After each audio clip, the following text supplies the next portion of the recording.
Okay, everybody, so we're going to work our first video, and it's going to be just for fun because we like this stuff. So I have a basic AC circuit, and as you can see, I used phasor voltage. And if I give you phasor voltage, I must give you a frequency unless X of L and X of C are already in inductive reactance or capacitive reactance, because in order to get Z total, which means impedance total, everything must be in ohms. As you could see here, we have 2K ohms plus 2 henries plus 2 microfarads. They all cannot be added up.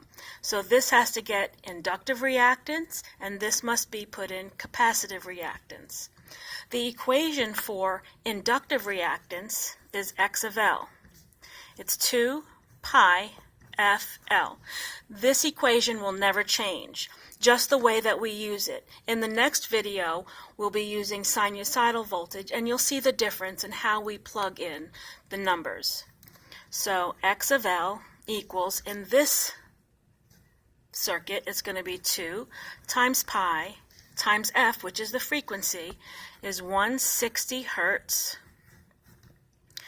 times 2 henries. 2 henries. So X of L equals, the way you put it in the calculator, let me show you. Oops. Okay. So it's just 2 pi times frequency, which is 160 hertz, times 2 henries. Some calculators you must put the parentheses in there, like this, and then press enter. So the inductive reactance, I don't usually use these numbers. The only number I use is the one after the period, and then I'll round this up or keep it the same.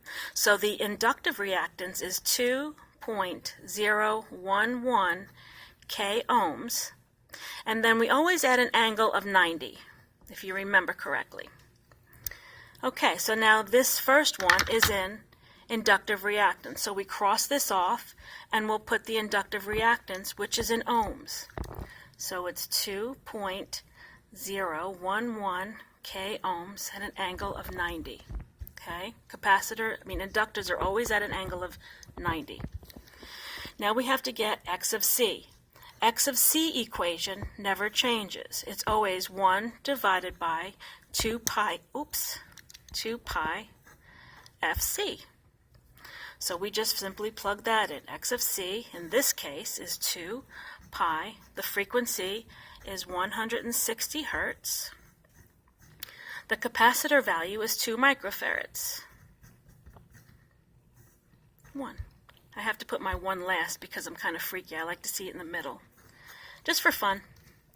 Okay, so here we go. With this calculator, I just do 1 divided by, I put the whole bottom under parentheses for the order of operations, 2 pi times frequency, which is 160 hertz, times 2 microfarads. Exponent -6 is micro. Close parentheses.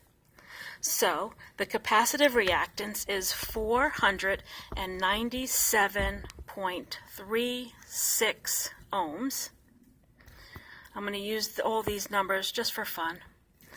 At an angle of -90. We always add the angle of -90 for the capacitor. So we cross this off, and it's 497.36 ohms at an angle of -90. And that's the capacitive reactance. Now to get Z total, one thing that we have to remember is that resistors are always at an angle of 0. So now to get Z total, which is our impedance total, we simply add them up. So we add 2K at an angle of 0 plus 2.011 K ohms at an angle of 90, which is our inductive reactance, plus 497.36 ohms at an angle of -90.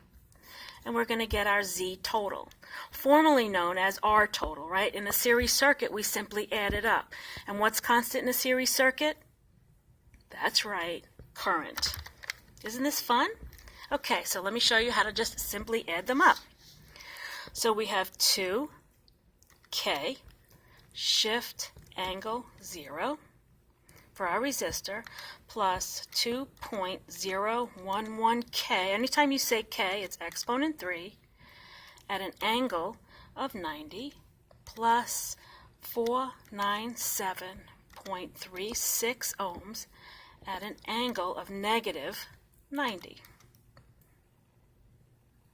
What did I do there? Let's do this. I don't know what I did here.